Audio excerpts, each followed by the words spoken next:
I've been really fascinated by this whole story of ClassicUO, especially thinking about Ultima Online's huge legacy. What was it that first grabbed you about this project?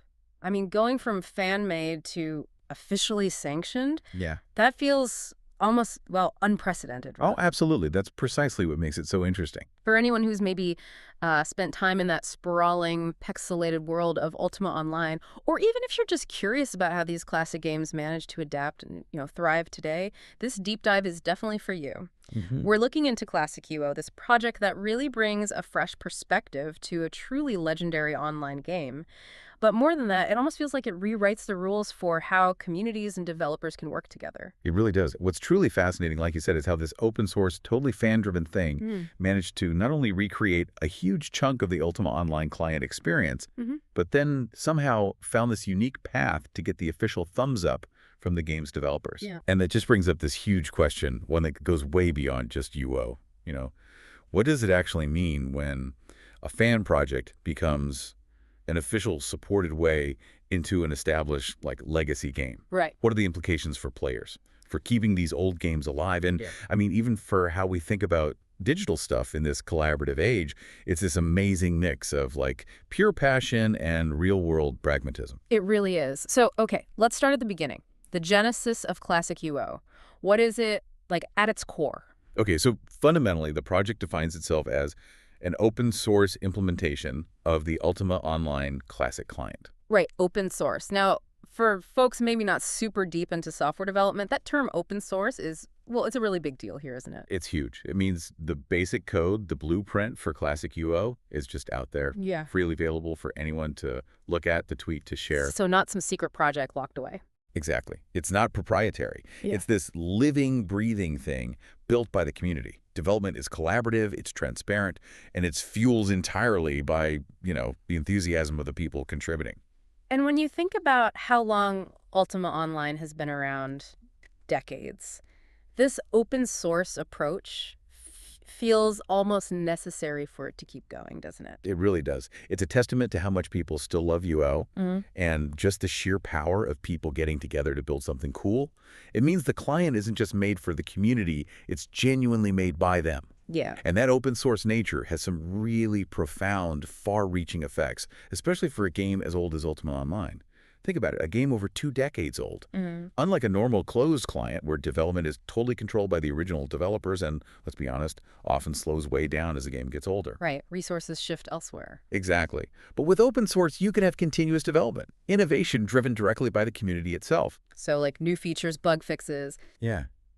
All that stuff can happen at a pace that might just not be possible for a small internal team whose main job is just keeping the lights on for a decades-old game. Mm. It sort of democratizes the whole development process. Mm. You get incredible community involvement, creative solutions, maybe enhancements that would never even occur to the original studio. This kind of teamwork can breathe totally new life into older games. Keeps them relevant, accessible. And surprisingly modern, yeah. For new players, too, long after the game's initial peak. It's a really fascinating model for keeping games alive and, frankly, a proactive way to handle digital preservation. And the accessibility isn't just the code itself, right? It's also about where this development happens. You mentioned GitHub. Yeah, GitHub is pretty much the standard backbone for open source development. Hmm. For ClassicUO, that's where the community actually builds the client piece by piece. So it's more than just storing code. Oh, much more. It's like the central workshop. It lets lots of people work on the same project, track every little change precisely, report bugs effectively, Yeah. manage new releases smoothly. It's where, the meticulous coding and constant improvements happen, The engine room, basically. pretty much. But then, for players and the wider community, the main hangout spot is usually the ClassicUO Discord server. Ah, okay. So GitHub is the workshop, Discord is the town square. That's a great way to put it. Yeah, Discord is where players and developers chat directly, share ideas in real time, ask for help, argue about features. Huh, probably. Definitely. But it builds that sense of community that's just so vital for an open source project to succeed. It's dynamic, it's alive, feedback is instant, the collective passion for UO really shines there. New ideas pop up, problems get solved together, day in, day out. That combination sounds really powerful. GitHub for the structured work, Discord for the immediate community buzz. It creates an incredibly robust and agile ecosystem, both for the technical side and for that deep community connection. GitHub handles the efficient, version-controlled work crucial for a client talking to official game servers. Right, needs to be stable. Absolutely. Meanwhile, Discord provides that instant, less formal communication channel. That's essential for fostering a lively, responsive community. This two-pronged approach is pretty typical for successful open source projects, And probably extra important for something like a UO client. especially for a UO client, yeah. Yeah. Direct player feedback on usability, bugs, feature requests is just paramount. Hmm. It lets development be incredibly agile, responsive, and really connected to the actual users. Yeah. That's a massive advantage when you're working on software for a game with such a long history, where the players themselves have so much knowledge. Okay, so as we keep peeling back the layers here, we get to what might be the single most critical piece of info for any UO player. And honestly, it's a detail that really sets this project apart from almost anything else. Because, surprise, ClassicUO isn't just one client. It comes in two fundamentally different flavors. And understanding that difference, well, that's where the real story and the crucial warnings really lie. Absolutely spot on. You've got two distinct versions, a desktop version and a web version, and their status for playing on the official Ultima Online servers couldn't be more different. This distinction is just absolutely crucial. It directly impacts if you can use it to log into the real game worlds or not. Missing this could cause major problems for your UO experience. That distinction is, without a doubt, the most critical takeaway for players. It underpins the whole ClassicUO journey. Yeah. Let's be super clear here. The ClassicUO desktop client, while it's a powerful piece of open source software, it is explicitly not sanctioned for use on official Ultima Online servers. Okay, not allowed on official servers. Correct. And it's not arbitrary. It's not about the quality of the client itself. The core reason is its nature as an open source desktop app. It can be freely modified to bypass restrictions. What does that mean exactly? Freely modified. It means because the client runs right there on your computer, and the code is open for anyone to see and change. Someone with the technical know-how could potentially alter how it works in ways that mess with fair play. Ah, okay. This modifiability, which is actually a strength for community innovation on private servers, maybe ones with custom rules. Right, where they want that flexibility. Exactly. But it becomes a huge liability in an official server environment. It makes the desktop client unsuitable for use on the official Ultima Online servers, because it introduces variables that can totally undermine the integrity and balance of the game. That idea of modifying to bypass restrictions really stands out because, for many people, open source sounds like freedom, right? Mhm. But here it's a liability. Can you paint a picture of what kind of modifications could actually undermine the game, not just giving yourself superpowers, maybe? Sure. When we say modifying to bypass restrictions, we're talking about changes that could fundamentally break the intended gameplay and competitive balance. Imagine a player possibly tweaking the desktop client to use speed hacks, letting them move way faster than they should. Okay. Or maybe no clip functions, letting them just walk through walls or mountains.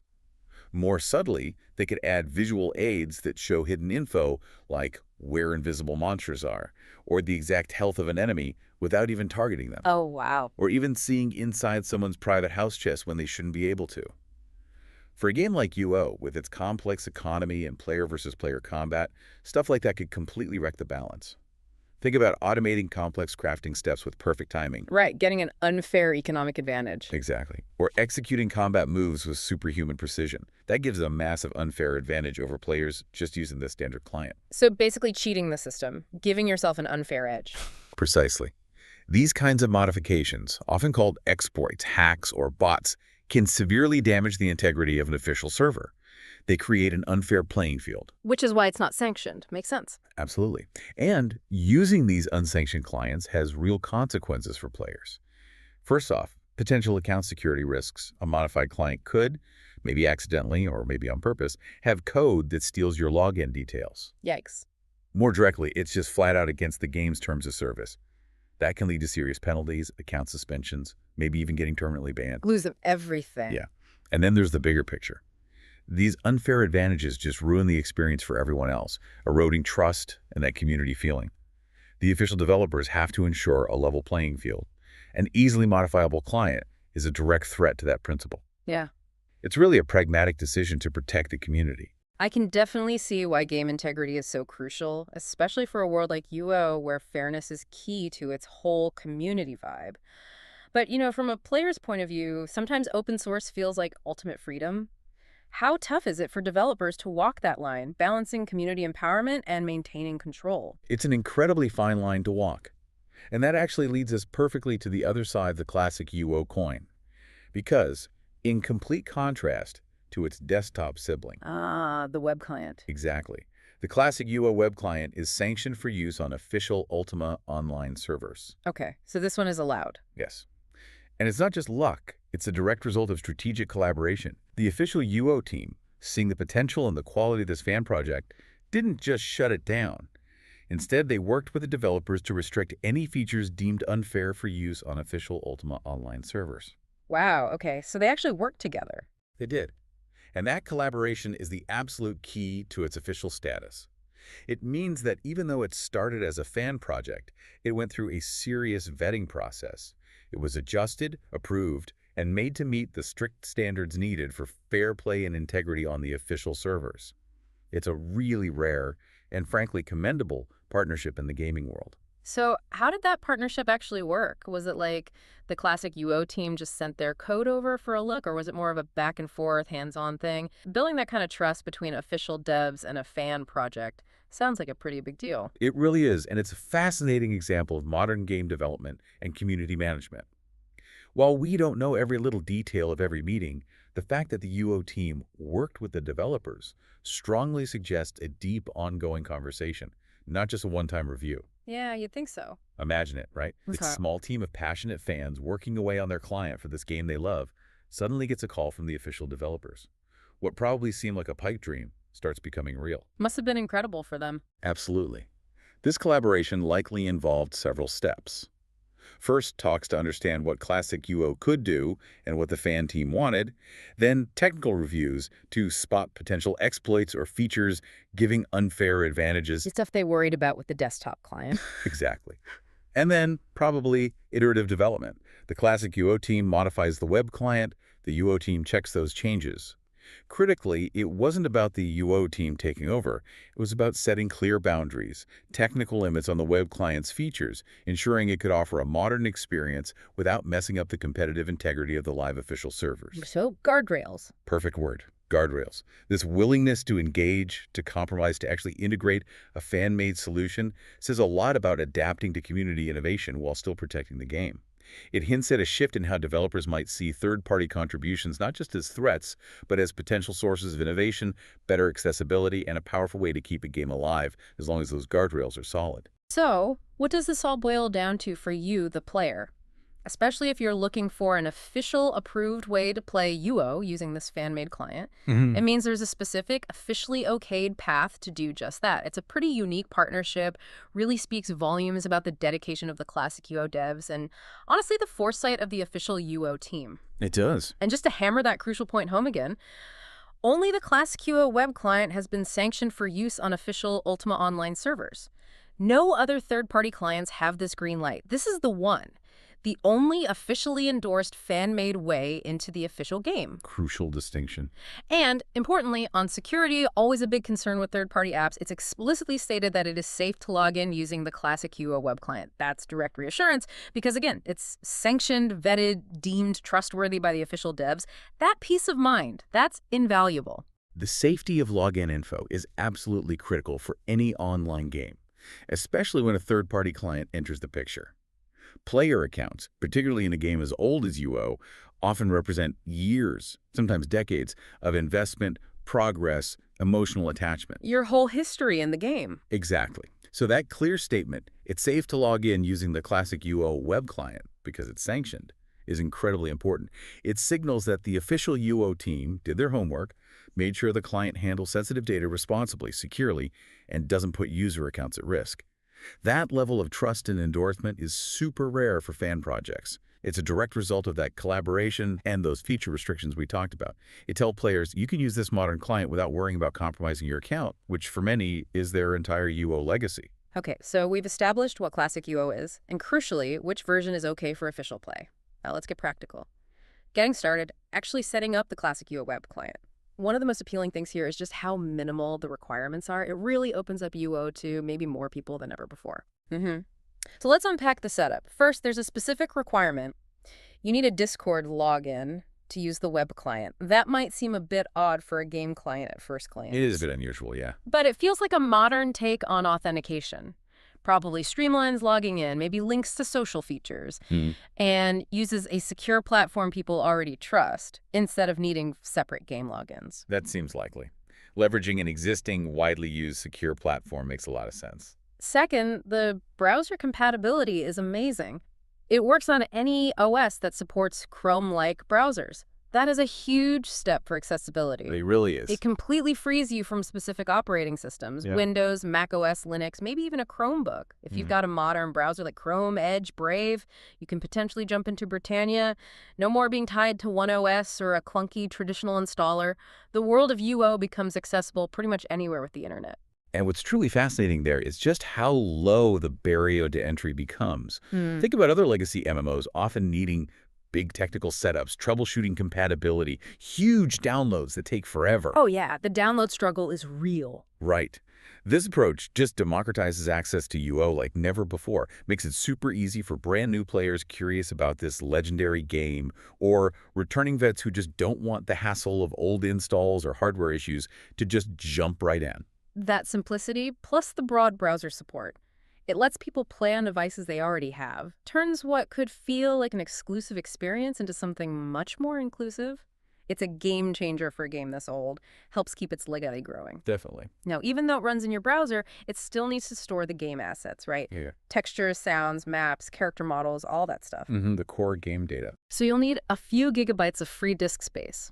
That's for the game data itself, not the client program, which stays super light in terms of actual installation, but the real, revolutionary convenience features.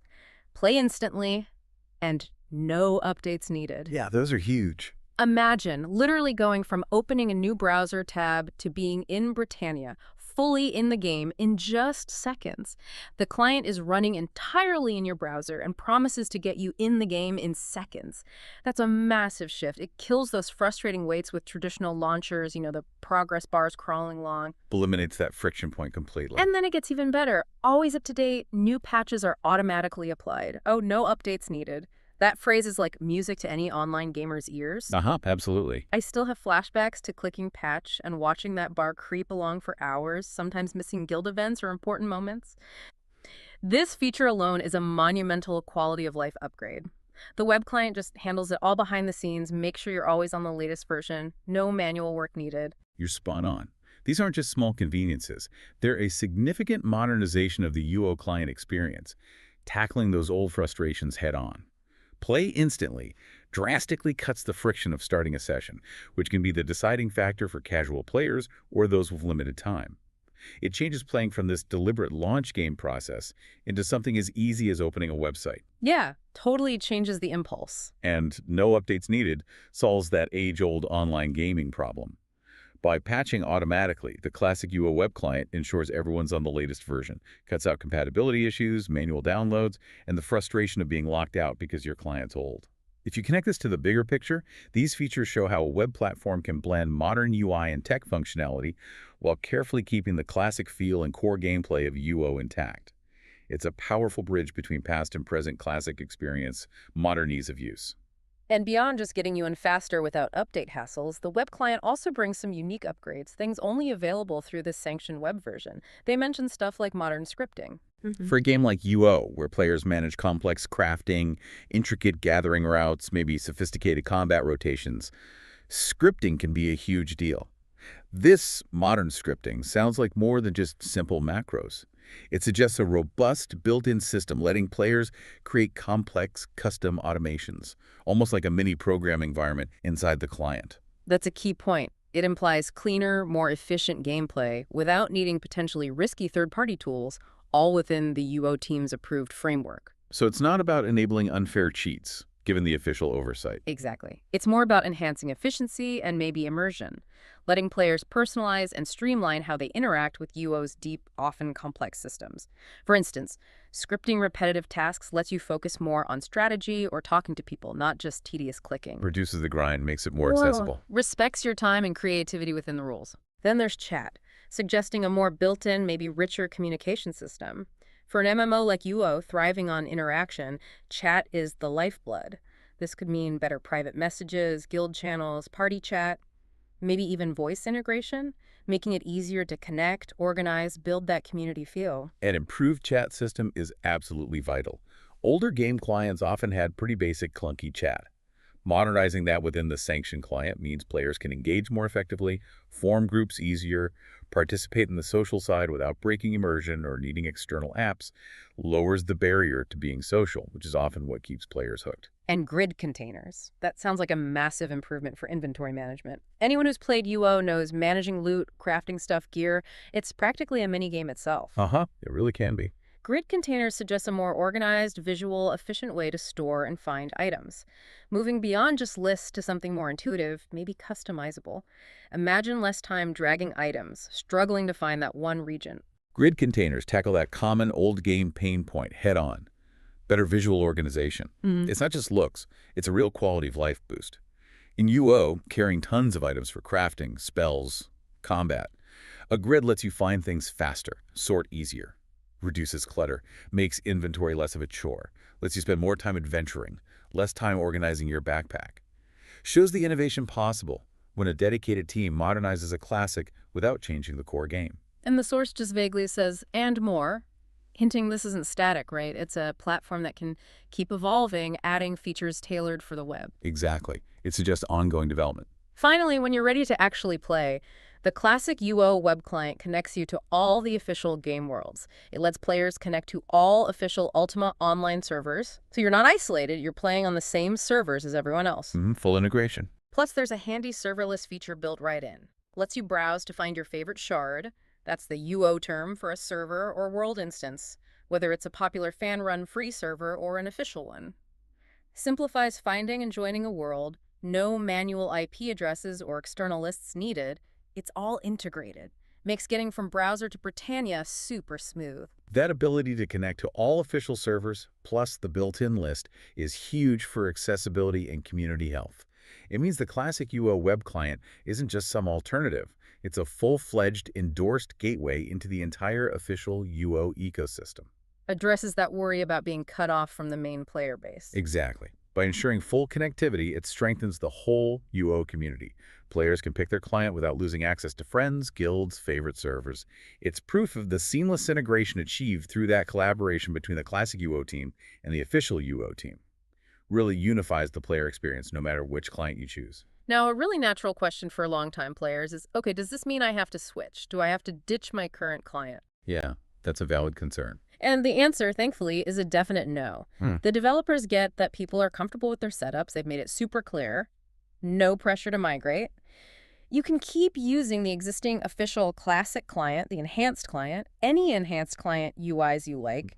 This isn't about replacing the old ways. It's about adding options, giving a new, really convenient way in, especially for players who maybe drifted away or totally new to the game. And that brings up that important point about user choice and supporting legacy stuff in long-running games. It shows a really balanced approach from the UO team. How so? Well, keeping support for the older clients shows real commitment to the existing players. It acknowledges that people have years, decades maybe, invested in their current setup, their muscle memory, their preferences. Forcing a switch would just tick off a huge chunk of their most loyal fans. Right, you don't want to alienate the core. Exactly. So by innovating with the classic UO web client, while promising continued support for the traditional ones, they're using a smart strategy for managing an old game. It lets them attract new players with modern features and keep the loyal veterans happy. Prevents splitting the player base, fosters a more inclusive, healthy community. It's a very clever way to handle the evolution of a classic, balancing innovation and stability. And speaking of ongoing development and community stuff, it's important to remember the web client is still an active project, right? Oh yeah, very much so. The development itself, the day-to-day work, is handled completely by the classic UO development team. So even though it's officially sanctioned by the UO team, the actual bug fixes, new features, improvements, that's all managed by the passionate volunteers and devs behind classic UO. That's the open source spirit, even under official oversight. So if you, the player, run into an issue, find a bug, or even have a great idea for a new feature for the web client, you can actually help improve it directly. The sources say you can submit a bug report to them here, pointing towards the ClassicUO team's own reporting system. Hmm. It really shows that community-driven Vibe players, through feedback and reports, directly help improve the client they use, creates this nice cycle of development and refinement. And that separation core development by Classic UO, official sanctioning by UO, is key to its success and flexibility. It gives the Classic UO team the freedom to innovate and react quickly to community needs and technical issues, while the official UO team keeps the oversight needed for game integrity and fairness. Best of both worlds, kind of. Exactly. That direct channel for bug reports and feature requests really empowers the users, turns players from just passive users into active participants in how their client evolves. This collaborative model ensures the client stays responsive, refined, truly tailored to what the UO community needs and wants. It's a great example of how passion can drive progress, even for these incredibly long-lasting digital worlds. So we've really unpacked this fascinating, almost storybook journey of Classic UO, from its, humble open source start as a fan project, all the way to its surprising and strategically important official web client. Quite a ride. We've dug into that critical difference between the unsanctioned desktop client and the officially sanctioned feature-packed web client, and how it offers this genuinely new, super convenient, and officially supported way to experience Ultima Online. What a journey for a fan project to not just stick around, but become a legitimate, endorsed gateway to such a legendary game. Indeed.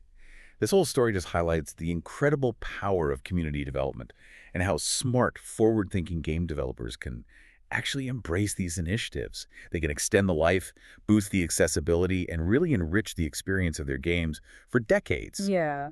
The classic UO web client isn't just some other way to play.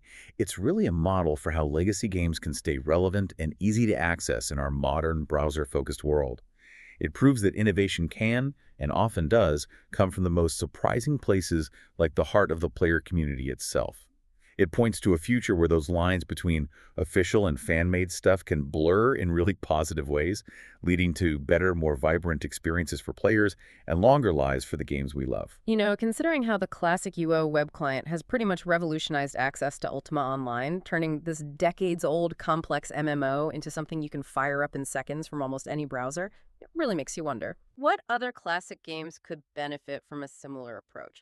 A browser-based, officially sanctioned revival like this, and what does this unique collaboration tell us about the future of game preservation, about player choice, and about the huge, often untapped potential for official developers to really harness the incredible passion and talent hiding within their own player communities? It's definitely something interesting to chew on for anyone who cares about keeping these digital worlds alive and figuring out what's next for gaming.